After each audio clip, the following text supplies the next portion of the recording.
తెలంగాణ సర్కార్ చేస్తున్న రుణమాఫీపై దేశవ్యాప్తంగా చర్చ జరిగేలా చూడాలన్నారు సీఎం రేవంత్ రెడ్డి. రైతు ఆత్మగౌరవాన్ని నిలబెట్టేందుకు చేస్తున్న రుణమాఫీని ప్రజలకు వివరించాలని పార్టీ నేతలకు సూచించారు.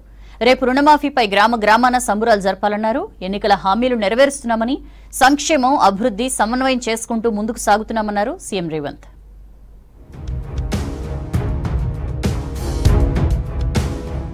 3 విడతలుగా రుణమాఫీ చేస్తున్నామన్నారు సీఎం రేవంత్. రేపు సాయంత్రం 4 గంటలకల్లా 1,00,000 వరకు ఉన్న రైతు రుణాలు మాఫీ అవుతాయని చెప్పారు. 7,000 కోట్లు నేరుగా రైతుల ఖాతాల్లోకి వెళ్తాయని చెప్పారు. నెలాఖరులోగా 1,50,000 వరకు ఉన్న రైతు రుణాలు మాఫీ చేస్తామని తెలిపారు. ఆగస్టు 15 లోపు 2,00,000 వరకు రైతుల రుణమాఫీ పూర్తి చేస్తామని స్పష్టం చేశారు. హైదరాబాద్ ప్రజాభవన్లో జరిగిన పీసీసీ కార్యవర్గం భేటీలో పాల్గొన్న సీఎం రేవంత్ రైతు ఆత్మ గౌరవాన్ని నిలబెట్టేందుకే ఒకేసారి 2,00,000 రైతు రుణమాఫీ చేస్తున్నామని చెప్పారు. 18, 19, 20 3 రోజుల పాటు గ్రామాన సంబురాలు చేయాలన్నారు. తెలవని అవగాహన లేని ప్రతిపక్షాలకు ఈ సందర్భంగా మనవి చేస్తా ఉన్నా. మొదలు రేపు 1,00,000 రూపాయల పరిమితి, అందులో పావుల కాదు, 1,00,000 రూపాయల లోపల ఉన్నటువంటి వాళ్ళందరికీ ఒకే మారు రేపు జమ అవుతాయి. చివరి వారంలో 1,50,000 రూపాయలు ఉన్న వాళ్ళందరూ కూడా జమ అవుతాయి.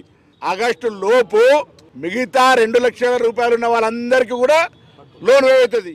దీనికి తెలంగాణ రైతులంతా కూడా రేపు గౌరవ ముఖ్యమంత్రి గారి, అదేవిధంగా మా జాతీయ నాయకుడు కాబోయే ప్రధాని గారు రాహుల్ గాంధీ గారికి పాలాభిషేకం చేసి గ్రామాన సంబరాలు నిర్వహించుకోవాలని చెప్పి తెలియజేస్తూ, ఏదైతే ప్రతిపక్షాలు నిన్నమొన్న చవాకులు పవాకులు వెళ్తున్నటువంటి ప్రతిపక్షాలకు చెంపపెట్టుగా రేషన్ కార్డు ప్రమాణికం కాదు, ప్రతి ఒక్క అర్హులందరూ కూడా ప్రతి ఒక్క రైతుకు 2,00,000 వరకు రుణమాఫీ చేస్తామని చెప్పి గౌరవ ముఖ్యమంత్రి ఇచ్చినటువంటి వాగ్దానం.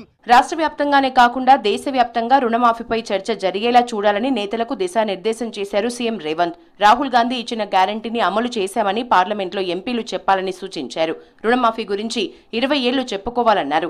వ్యవసాయంలో తెలంగాణ మోడల్ ని దేశం అనుసరించేలా చూడాలన్నారు. రేపు రైతు వేదికల దగ్గర రైతులు సమావేశం కావాలన్నారు. సాయంత్రం 4 గంటలకు వీడియో కాన్ఫరెన్స్ ద్వారా రైతులతో కనెక్ట్ అవుతానని చెప్పారు. హరీష్ రావు గారు మాట్లాడతారు, కేటీఆర్ గారు మాట్లాడతారు, ఇస్తా అన్న 1,00,000 రూపాయలు కూడా ఇయ్యని పరిస్థితి. 30,000 కోట్లు మేమిచ్చిన గ్యారంటీల మీద ఖర్చు పెట్టినట్టు ఈరోజు రేవంత్ రెడ్డి గారు చెప్పారు. 30,000 కోట్లు పెట్టుకున్నా మన కాంగ్రెస్ పార్టీ కార్యకర్తలు దీన్ని ప్రచారం చేసుకోవడంలో విఫలమవుతున్నాం.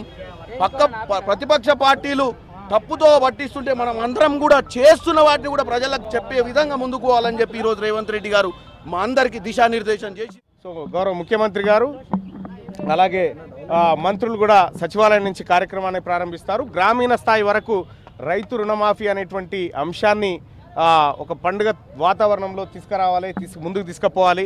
ఎందుకంటే భారతదేశ చరిత్రలోనే ఇప్పటి వరకు ఈ స్థాయిలో రుణమాఫీకి పూనుకున్నటువంటి ఏ ప్రభుత్వం లేదు. ఒక కాంగ్రెస్ పార్టీ ప్రభుత్వమే, ముఖ్యంగా తెలంగాణ ప్రభుత్వమే.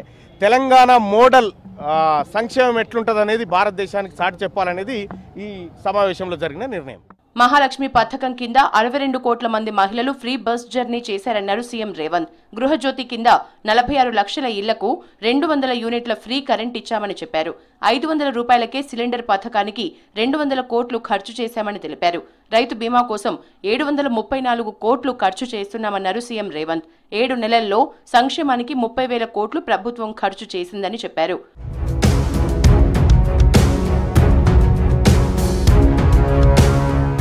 రుణమాఫీ కార్యక్రమం అమలు చేసేందుకు నిద్రలేని రాత్రులు గడిపామన్నారు భట్టి విక్రమార్క. రూపాయి పోగు చేసి రుణమాఫీ చేస్తున్నామని చెప్పారు. రేషన్ కార్డులు లేని 6 లక్షల మంది రైతు కుటుంబాలకు రుణమాఫీ అందిస్తామని తెలిపారు. రుణమాఫీ కార్యక్రమాన్ని ప్రతి పోలింగ్ బూత్, ప్రతి ఓటర్ దగ్గరికి కార్యక్రమాన్ని తీసుకెళ్లాలని కాంగ్రెస్ నేతలకు సూచించారు భట్టి. గతంలో మిగులు బడ్జెట్తో అధికారంలోకి వచ్చిన బీఆర్ఎస్ సర్కార్ 1,00,000 రూపాయల రుణమాఫీని 4 విడతల్లో చేసిందని విమర్శించారు. 7 లక్షల కోట్ల అప్పులతో అధికారం చేపట్టిన కాంగ్రెస్ సర్కార్ 2,00,000 రుణమాఫీని నెలల వ్యవధిలోనే అమలు చేస్తోందని చెప్పారు. ఆర్థిక ఇబ్బందులు ఉన్నా అధికారంలోకి వచ్చిన కొద్ది కాలంలోనే 5 హామీలు అమలు చేస్తున్నామన్నారు భట్టి.